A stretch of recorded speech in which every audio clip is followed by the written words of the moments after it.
What's up everyone? This video will pick up where we left off in part 1 of the Brachial Plexus tutorial. In that video we did 3 things. We completed our preferred brachial plexus drawing to establish the big picture of the nerve pathways. We began to understand whether a nerve would have a path and/or destination that is more posterior or anterior. And we demonstrated how the brachial plexus gives rise to its 5 most terminal branches, the axillary, radial, musculocutaneous, median, and ulnar nerves. In this second and final part of the brachial plexus tutorial, we will do 2 things. First, we will discuss the 7 branches that emerge from the 3 cords, as well as the 4 branches that emerge from the roots or trunks. And second, I will give you some helpful ways to remember the nerve roots that travel through each nerve, perhaps one of the most important concepts one can use this brachial plexus drawing to master. Just like we did in the first tutorial, I recommend first learning the branches of the posterior cord. Keep in mind that just like in the last video, the nerves indicated by a dashed line will travel to a muscle or muscle group that is more posterior relative to the posterior cord. The posterior cord has 3 additional branches. The first branch from the posterior cord is the upper subscapular nerve. The third branch is the lower subscapular nerve.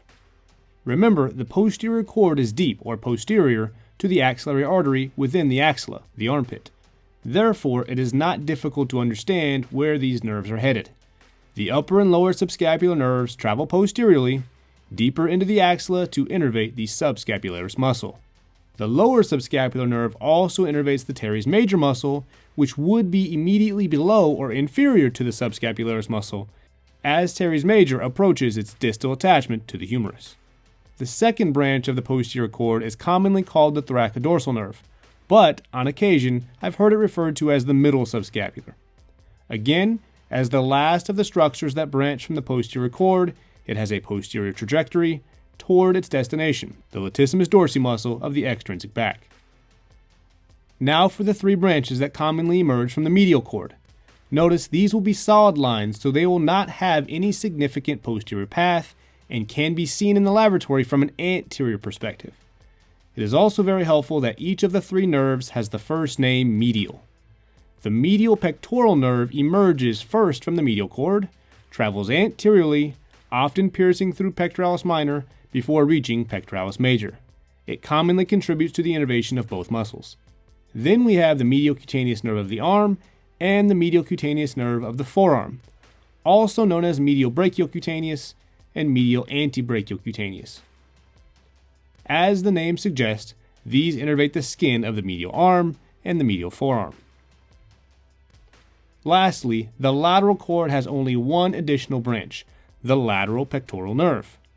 As a solid line, it will have an anterior path, typically just missing the pectoralis minor muscle as it travels forward to innervate the pectoralis major muscle, occasionally sending some communicating fibers to the medial pectoral nerve and subsequently the pectoralis minor muscle.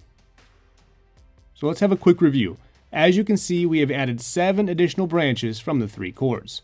Once you realize whether the nerves remain anterior or are headed posteriorly, it is easier to recall the destination of the nerve fibers, relative to the axillary region. Now for the 4 branches of the brachial plexus that emerge prior to the formation of the cords.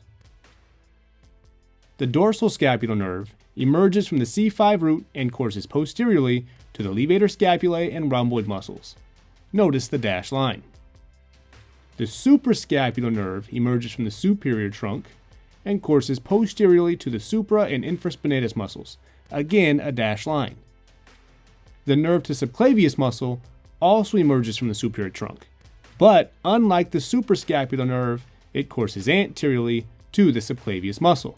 The fact that one line goes up and another line goes down in my drawing is just a trick I've used to help everyone recall the supra and sub prefixes of the 2 named nerves.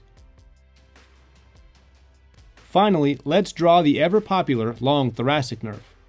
This nerve emerges from the C5, C6, and C7 roots before traveling a decent length down the lateral thorax, superficial to the serratus anterior muscle, to which it provides innervation. Now that we've made it back to where it all began, let's finish this tutorial up by visualizing the patterns in the nerve roots contained in each nerve. Looking at the plexus, it is easy to understand why the medial pectoral, medial cutaneous nerve of the arm, medial cutaneous nerve of the forearm, and the ulnar nerve all may contain nerve fibers from C8 and T1 nerve roots. It is also easy to see why the lateral pectoral and musculocutaneous nerves both contain nerve fibers from C5, C6, and C7. To better understand the rest, let's go back to the beginning. The brachial plexus drawing gives you the nerve roots for the long thoracic nerve, that's C5, C6, and C7. It gives you the nerve root for dorsal scapular, C5, and it also gives you the nerve roots for suprascapular nerve and the nerve to subclavius, C5 and C6. Now, what you want to do at this point in the process is remind yourself of the scapulohumeral muscles. This is an important list of muscles to remember because they are all innervated by nerves that carry nerve fibers from the C5 and C6 roots. In addition to the supraspinatus and infraspinatus, innervated by the suprascapular nerve, the nerves carrying C5 and C6 fibers are the upper subscapular nerve, which innervates subscapularis, the lower subscapular nerve, which innervates subscapularis and teres major, and the axillary nerve, which innervates teres minor and deltoid. Again, all of these are scapulohumeral muscles, innervated by nerves that carry nerve fibers from the C5 and C6 roots. To be complete, it is interesting that the coracobrachialis muscle, the final scapulohumeral muscle more commonly discussed with the anterior arm, receives innervation from the musculocutaneous nerve, and, as you may recall, musculocutaneous nerve also carries nerve fibers from the C5 and C6 roots in addition to C7. Let's intentionally skip over the thoracodorsal nerve for now and go ahead and take care of the median and radial nerves. It is generally understood that these two nerves carry nerve fibers from all roots of the brachial plexus, C5, C6, C7, C8, and T1. The brachial plexus diagram visually supports this if you follow these nerves back to the roots. Now for the thoracodorsal nerve.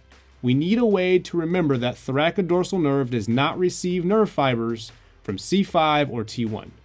It carries nerve fibers from C6, C7, and C8 roots.